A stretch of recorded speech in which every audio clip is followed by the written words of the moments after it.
All right, welcome back. Happy Thursday. I hope you guys are doing well. I'm Bob, joined here with Todd, and we are once again coming to you from Maranatha Bible Church, and we're located here in Comstock Park, and this is our pastor's podcast. We are continuing our series through Family Matters. We just wrapped up kind of 4 messages, I think, 5 messages on singleness in the church. And so now we're going to take the focus from singles in the church, and we're going to be talking about the family.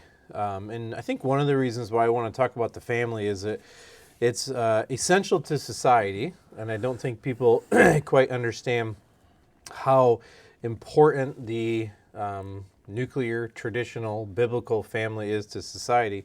And then number 2 is it's under attack tremendously, and it's only going to be ramped up, from now until the Lord takes us home. And so we want to kind of define what it means, the biblical family.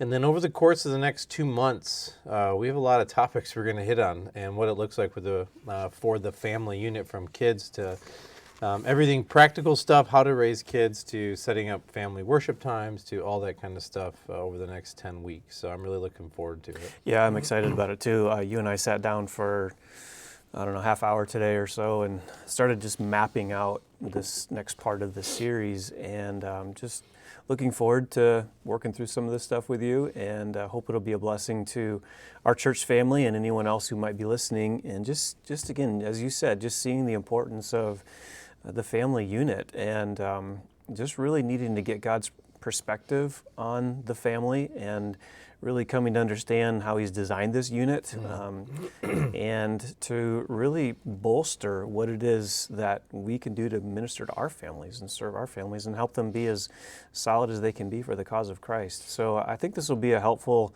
series, and as you said, we're going to try and make it as practical as possible. So hopefully there'll be some good tools here for our folks. Yeah, for sure. So what we want to do first is we want to, obviously, like we always do, go to the Bible. And, God gave us this institution of marriage, right? We know He gave us the government. We know He gave us the church. And we know that He gave us the institution of marriage. So we're going to go all the way back, Genesis 2. And God says, Genesis 2:24, "For this reason a man shall leave his father and his mother and be joined to his wife, and they shall become one flesh." So biblically speaking, this is the foundation for what we're practiced today, which would be a marriage between a man and a woman, right? Absolutely. I mean, this is right from the beginning. So, I mean, you're into Genesis 2 here, day 6 of creation. So, God does not, at this point, create government. He does later in Genesis chapter 9. We see the foundations for it. He doesn't create an education system, really, that's independent of the family. Right. He doesn't create any social structures at this point. The place God starts is with a family unit, a husband and a wife, and obviously the children that come from that. So you're exactly right that this is a foundational institution. It goes all the way back to the beginning, and we have to say it's really the most basic building block of any society. And so if it's that important to a nation or a people or a society, and it's that important to God and how He designed it, it's got to be important to us, and we really need to have His perspective on it. No, it's good. And I think we didn't talk about this, but what you just said, I think is very important, that God started with marriage, or started with the family, thus showing that it is the important foundation for all of society to be built on. Because if we say, hey, the important thing in society is small business, well, as important as they are, which we would certainly say they are, God didn't start with a small business. Right. God didn't start with a farmer. Right. God started with the family unit, and showing the importance of that as a foundation. Absolutely. We've said it before, how families go, societies go. So again, now you're just dealing with some of the most basic core tenets of any culture or any people, that however those family units go, those family units are what comprise a society. So however those family units are operating, and the degree to which they're healthy or not healthy has a massive influence upon a society, and you can track essentially how a nation goes by how its families go. Absolutely. And you could say the same thing for the church. You could say that the health of any church is dependent upon the health of those families. And so we're talking about just kind of the nuts and bolts of life and godliness and the things that matter most to God. And so this is a massive topic, very important topic. Yeah, so Genesis 2:24, we would say the family then starts. So we would call a group a family when the one man and one woman get married, and then that would be the start of a family, correct? Absolutely. I don't think you have to have children to be a family. Right. And I think sometimes that's the mentality is, well, it's not until you have kids that you're really a family. No, if you're married, you are a family unit. Husband and wife together comprise that family. Because you have roles. I mean, the Bible gives specific roles to husbands and wives. It doesn't say once you're married, then you can start, or once you have kids, then you can start with your roles. Right. Right. Yeah. Okay. That's right. So that's what we're talking about by definition. So then you have a husband and wife. They come together, man and woman. They come together as a married couple. They decide to procreate. Then they decide to enlarge their family, we would say. And so with that being said, just briefly get off in the weeds a little bit. We have many different types of families in today's culture, and even some families we would not agree are families, though our culture would deem them as families. One of the things we do think is a family is you have a single parent family. Yeah. And so it's viable to have a mom or a dad and children. And so that could be the death of a spouse. It could be the divorce through sin or something along those lines, but it causes one of the spouse, the husband or the wife, to not be in the picture or to be away, and then the kids have to now go between the two or just stay with the one, so you have a single mom, so to speak. We would still consider that a family. Absolutely. Yeah, I mean, so we have to be sensitive and careful that we don't define the nuclear family as the only family structure. And if you don't have that family structure, then, well, God's not going to bless you. Right. That is not the case at all. We do live in a sinful world. We live in a fallen world. And even though I think we can say that the nuclear family is what God's design was from the beginning, obviously we live in a fallen world. And so death is going to take spouses, and there will be single parent families, and divorce occurs, and you have single parent families. And so, but yeah, absolutely, we would still define them as a family as the way God defines them. Yeah, and the same with blended families. Absolutely. Step families, step parents, adopted families, step children, half sibling, however you want to define all those various terms. When you have that group living together, a male, female, husband, wife, kids in the house through whatever means they come there, adoption or you taking on someone else's kids, whatever that looks like, we're saying that's a family Absolutely. unit. So where we would then get off the family road, so to speak, with our culture, where they start saying, okay, well, you have lesbian, gay, LGBTQ, non-nuclear family structures coming in, 2 moms and a daughter. We'd say doesn't consist of a family. It's not a family. Yeah, I remember I was asked this question a number of years ago in a question and answer, and someone here said, well, what about that family situation? And the first thing we had to say in response to that is that's not a family. You can call it a family, you can try and operate like a family, and you can pretend that you are a family, but you're not a family. Right. That is an aberration of God's design. So that's different than what the previous two that we talked about. Those are just the consequences of just the effect of living in a fallen world. But this one is an aberration. This is a violation of God's design for marriage. So we have to be careful and cautious and clear that a homosexual couple who has supposedly entered into gay marriage or that type of union, even though legally they're married and might be viewed as a family in the eyes of the state, in God's eyes, that is not a family at all. Right, that's good.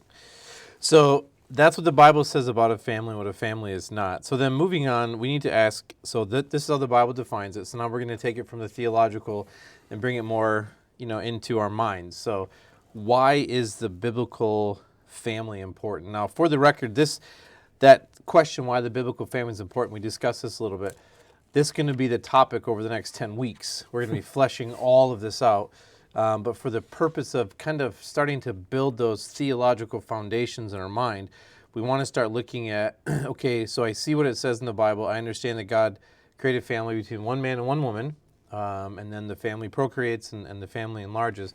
But then you have to ask, why is a biblical family so important? Yeah. So somebody says, hey, Todd, what's the big deal? Why does it matter that the biblical family is so important? What do you tell them? Well, I think the first thing, you have to go back to Genesis, again, as you did rightly. You have to go back to the command, the creation mandate. And the creation mandate to Adam and Eve was to be fruitful and multiply, to fill the earth and to exercise dominion over the world, over the created realm. So how does that creation mandate get fulfilled? How do they, the early people, Adam and Eve, function as God's vice regents? Well, the only way for that creation mandate to be fulfilled is if they're having children and they're reproducing. So you can't fill the earth if you're not reproducing. That's right. You can't exercise dominion over God's creation and function as his vice regent if you're not procreating and having more people and more families. And so I think just naturally we have to understand that one of the reasons is just reproduction, that God has a purpose for the family that is involved in exercising dominion over his creation. And so he didn't create us just to have relationships and hang out with each other and raise kids and some of the other things that we're going to talk about in just a moment. There is an overarching command here, and that is to be the ones who exercise his authority over his creation in a delegated authority. We're not the ultimate authority. He's delegated that authority to us, but he wants us to exercise dominion over his creation. So part of the family unit is just doing that. Which is why, going back to what we consider a family with the homosexual movement, we can't consider that a family because they can't reproduce. Exactly. And so they can't even fulfill the very basic command given to Adam and Eve, which is why you see they're trying to say, well, hey, this man got pregnant. Well, just because you identify yourself as a man doesn't make you a biological man. Exactly. Obviously. So that's good. And then, and by the way, that's before the fall. Right. So before the fall even came, you had this husband and wife, man and woman coming together. Exactly. So it just shows us that this is good. This is God's design. It's the way he wanted it to occur from the very beginning. Yeah, that's very good. And then so you see also you talked about, why the family is important and us having dominion over the land. So for us to have dominion and exercise that authority, we have to have children. So one of the reasons why we're married is to show our children what it means to be submissive and what it means to have authority over them. And so we are, in effect, as parents, we are administering or displaying God's authority as we're submitting to God, and then we're telling them and they're submitting unto us, right? Exactly. And so then they hopefully have that picture. Yeah, exactly. And that's a picture of the gospel. And we'll talk about this in the upcoming podcasts, but what is the gospel? The gospel is a call to submission to authority. Yeah. It's the call to submit your life to Christ, to come under his lordship, to submit to his rule in your life. And so what are we doing in parenting? We are ultimately teaching our kids to submit not to our authority, but to Christ's authority. That's right. The goal of parenting and the goal of raising a family is to ultimately transfer their authority and allegiance from you as mom and dad to Christ. And so that's part of what goes into the family. That's a bit of a spoiler. That is. Because next week we're going to talk about the goal of parenting. You have to come back next week. You have to come back next week. So that's good. And then I like, we transmit social norms. So you think about you're raising your kids, you have a family. So the dad this is obviously just generalization, right? Because obviously not every single family falls into this. We have a dad who's training his son on how to be a man. And you have him training on how are you going to take care of the home? How are you, taking care of your wife? All of those kind of things. He sees how you're treating your wife. Now, the same thing that goes with the daughter, and the wife is more inclined to be training the daughter. And so you're transmitting social norms. And this proverb I like, he who walks with wise men will be wise. And so if you yourself are wise and you're training your child to be wise, your prayer and your hope is that they will also walk in wisdom as well. So what you're saying is much more is caught than taught. Much more is caught than taught, absolutely. And obviously we'll talk about the next one, teaching, in just a moment, which is a preview to next week. But in reality, you're modeling. 100%. You're modeling a behavior, an approach to life, an attitude. You're modeling all of that for your kids, and you want them, Lord willing, to catch what you're doing and how you're living your life as you live godly before them. So absolutely, that's critical. Yeah. And then, as you said, we talk about giving value and discipline, Ephesians 6:4. So our children, and I'm sure every generation says, all the kids these days, right? Whatever happens. But we do see there's a lack of discipline, especially within our culture today. We've gone from disciplining children to affirming children, and we kind of see where that's landed us. And so part of that family unit is to discipline your children so that they will obviously come and fear the Lord, which is the ultimate purpose, but in the temporary purpose is so that they'll follow the authorities. They'll listen to their school teachers. They'll listen to their Sunday school teachers. They listen to the police officers. So we're teaching them how to obey authority through the family unit. Yeah, and that all comes through instruction. Yes. And teaching and discipleship and mentoring. And so the family unit then is the primary training ground for all of that. It's the place where it's all modeled, it's all taught. Not that other people can't pour into those kids and teach them, but it's the home that's the central place for that. So you're teaching, you're training, you're modeling, you're demonstrating a submission to authority. All of that's critical. Yeah, and then work ethic as well. Your children learn your work ethic, and as you said, it's taught and not caught, or it's caught and not taught. Yeah. One of the oughts. Yeah. And so that's you're modeling. You think back and you think your dad worked or your mom worked. And you saw them doing that. It was the norm. They weren't complaining. They were doing it for the glory of God, hopefully, but sometimes just because it had to be done. And so that kind of training ground will then lead the kids to see that that's the life and that's how you're supposed to live. Yeah, right? exactly. And you can add into that too, just there's a social dimension to this. And you think about the social dimensions. If you boil the whole Old Testament down, Jesus says you should love the Lord your God with all your heart, soul, mind, and strength. That's the vertical dimension. And you should love your neighbor as yourself. That's the second greatest commandment. That's the horizontal dimension. So there is a modeling and a teaching of social norms in the family as well, in both of those directions. So in a godly home, parents are going to be showing those kids the vertical dimension that in our home, we worship the Lord. And in our home, we love others and we treat others the way Christ would have us treat them. That's the horizontal norm. So all of that comes together and just demonstrates just the importance of what a family is and does. And you can't have, so those axes you're talking about, you can't have one without the other. Yeah. Because if you're telling your kids how much you love God and how much you love the Bible and how much you worship Jesus, but then you never go to church, you never love your neighbor, you never actually put those things on display, they're going to grow up, and what we've seen in, historically, they just kind of fade away. Yeah. They have a knowledge of the Bible, but they kind of go. But then the other way is, if all you do is focus on the social aspect of it without any love for God, meaning who He is doctrinally, theologically, then you just have a lot of works without any actual substance behind it, right? So it's both of those, as you're saying. You have to tell them, hey, this is what we believe, and then you show them this. I'm not living out that thing that I actually believe. Yeah, and you put all that together that we've just talked about, and the whole purpose of all of that is to glorify God. That's it. It is to be one arrow that points to the glory of God, and to show your children, to show your family that life is not about us. It is about the majesty, the supremacy, the fame, the awesomeness, the glory of God. And so the more we can get our families' eyes off ourselves and onto Christ and His worth, the more these things are going to play out. And so that's what's happening in a family, which just underscores this is so critical, because we live in a culture that they're not going to be taught that. Right. As you said, we live in a culture that just wants to hand out participation ribbons because everyone's great and you're all wonderful, and we want you to succeed and have self-worth and puff up your self-esteem. And I'm not saying we should put kids down and make them feel horrible, but the point is, life is not about them. Right. Life is not about us. Life is about the glory of God. And so what are you doing in a family? You are showing, Lord willing, you are showing your family that there's a paradigm by which we see the world. And it's not us, it's outside of us. It's someone much bigger and much more worthy of our worship, and it's Christ and it's the Lord, and that's what we're doing. Yeah, and that actually leads right into the next one. A family gives purpose to life, 1 Corinthians 10:31, do all things for the glory of God. Absolutely. And so exactly what you just said. And then lastly, train how to love sacrificially. I think actually kind of piggybacking a bit on what you just said, you're training your kids not to love themselves, because the Bible never says to love yourself more. It presupposes that we love ourselves enough, which I think is very accurate. Yeah.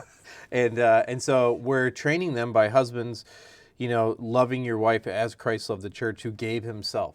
Yeah. And so by us giving ourselves for our wives, they can see, by us giving ourselves, even for our kids, and sometimes, they can see that sacrificial love played out. And so then when they're growing up, they are not looking to say, how can I please myself? But the prayer and the hope is they're saying, how can I live to please Christ, Right. which is dying to myself. Exactly. Yeah. So that's just kind of a brief overview of why the biblical family is important. And as I said, we'll flesh those out over the next few weeks as we go through that. So, and then that leads to, some of the ways we look in our culture, and we have everything from wokeness to transgenderism to LGBTQ to, I'm sure there's 5 other things that have popped up over the last 24 hours, whatever that is. That's all coming against the family. And what you said at the beginning, I think most people don't grasp, is that because the family is an expression, or even say a proclamation of the gospel message, Satan is coming after it. So why does evolution hit such a strong thread all over the place? Because it hits at the heart of God. Like, if you take away Genesis 1, Genesis 2, we'd say the first 11 chapters, then you could say you can do anything you want because the foundation's gone, right? Yeah. So you take away evolution, God created, and then you can see this heavy push now to take away the family, because you take away the family structure, as you said at the beginning, now you're taking away all of society, essentially, and it's going to fall apart. And that's what Satan did in Genesis 3. We think of Genesis 3 as, well, Adam and Eve just disobeyed. God gave them a command, and they disobeyed, and that's how we got led into sin, which is true. But what's the context of those temptations? It was in the context of the family. Yes. Where did he go? He launched his first attack against the family. That's right.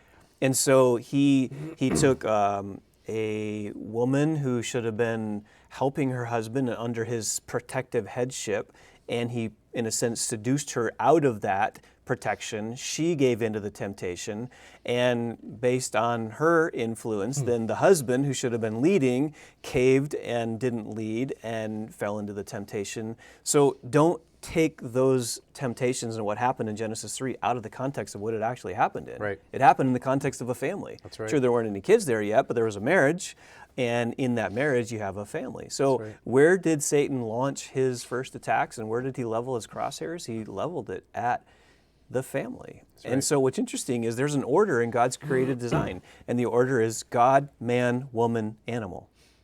And what did Satan do? He flipped it on its head. Animal, woman, man, God, in that order.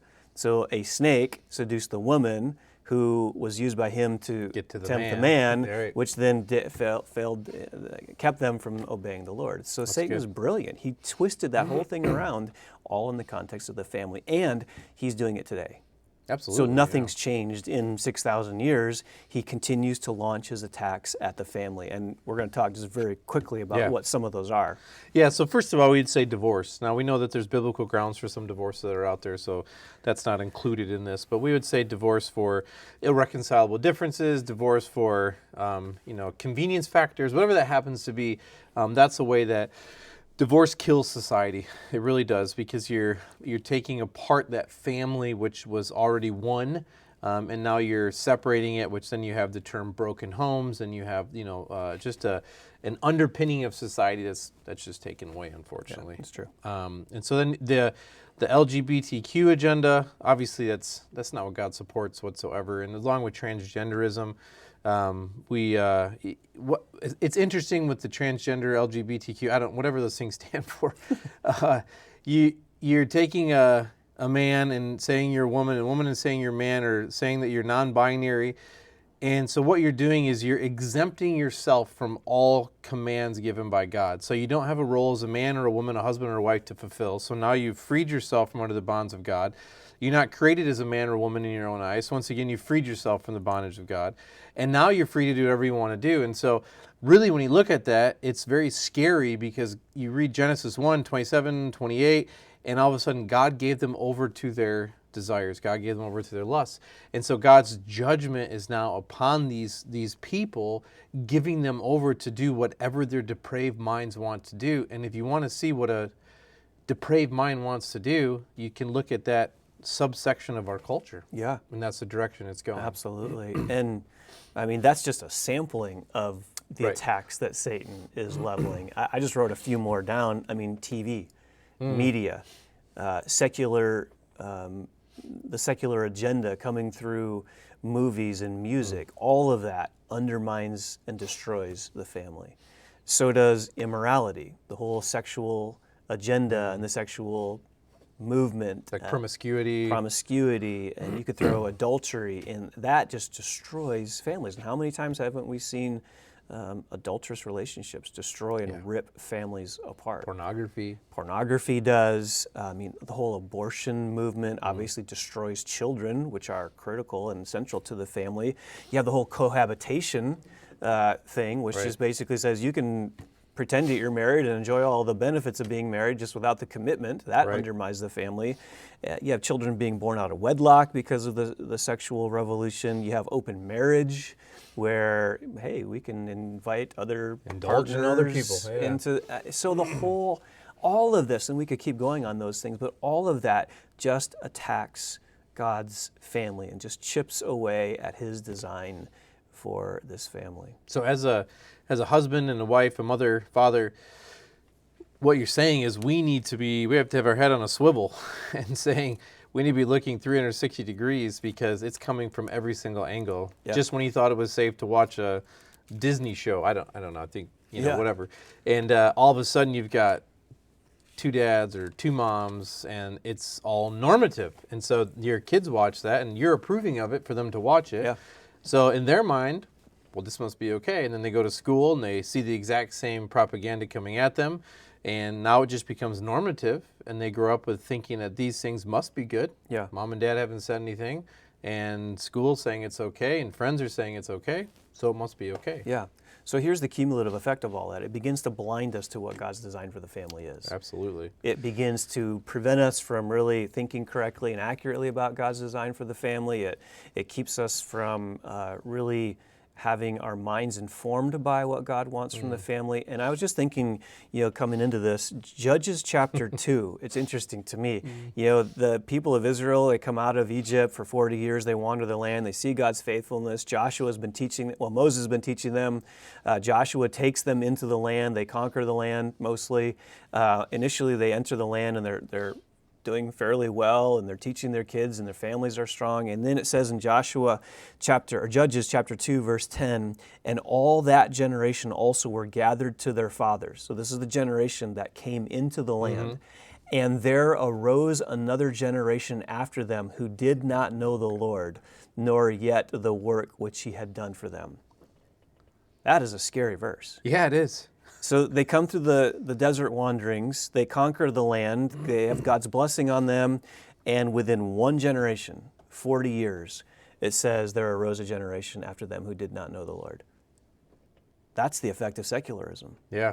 That's humanism. You can see it now, right? You can see it with media, you can see it, all those things that you named off. I mean, you're talking 50 different things coming at you at the foundation of God's Word, and you could see Judges 2 playing out right in front of you. Absolutely. Yeah, that's good. And so then on the last 2 minutes, we think about our Christian marriage, and you read what it is in the Bible. We talk about why it's important, and then we talk about some things that are coming, after it and how it's being undermined. And we're going to get into, how we can combat against this. It's obviously spiritual warfare. We know it's Satan coming at us, and so we're not coming out with pitchforks and torches and chasing after people. But why do we as believers, we in a church, why is it important to us? It is important to us because I don't think we can let our guard down on what's going on and the attacks on the family, and I don't think we should ever underestimate the privilege and the responsibility that we have in our families. I mean, there's a sense in which our families ought to be an outpost of safety from the world. Hmm. And your kids ought to come back home wherever they're safe, they're protected, and mom and dad are solid in their marriage. And that family, what takes place in a family ought to be done with such an awareness of what's happening there that mom and dad take it seriously about the eternal implications of what's going on in the four walls of their house. And I think sometimes, let's just admit it. Life's hard, and parenting is hard, Right. and being a family that honors the Lord at times is challenging. And there's marital conflict, and there's conflict between mom and dad, and there's just issues of raising. Issues between parents and children, and then just the struggles of raising family in this culture, and then just the pressures of work and keeping a home and finances. Add all this in there, and sometimes that clouds our view as to what really is going on. And I think we have to take a step back sometimes and just think, look what is given to us in a family.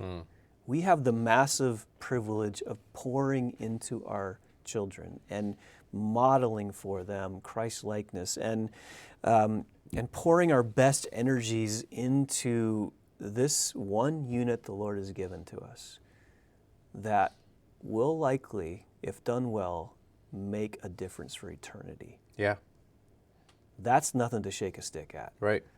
And so I think sometimes we have to just kind of clear away the fog and clear away the mess and put aside all these distractions and really kind of come back to, look what we have. Look what the privilege that God has given to us, and let's never, ever underestimate the responsibility of shepherding a child's heart and giving them a biblical worldview and modeling a healthy marriage and teaching them how to navigate in a fallen world. You have to be stout and robust and strong and certain of what God's called you to do in a family to keep that perspective. And I think that's why a series on the family is so important. And I think that's why this opening one, we just wanted to really lay down why it's so important that we understand what a family is, and then we embrace fully what God has called us to do, because eternity's at stake. Yeah.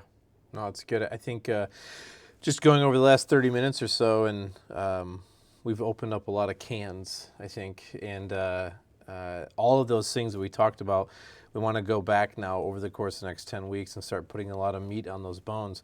And another thing we're going to do too, which I think is worth mentioning, is we'll start our Truth for Troubling Times. And even with the Truth for Troubling Times, while it's not honed in and focused on family necessarily, it is going to be able to give tools to parents and older, maybe teenagers.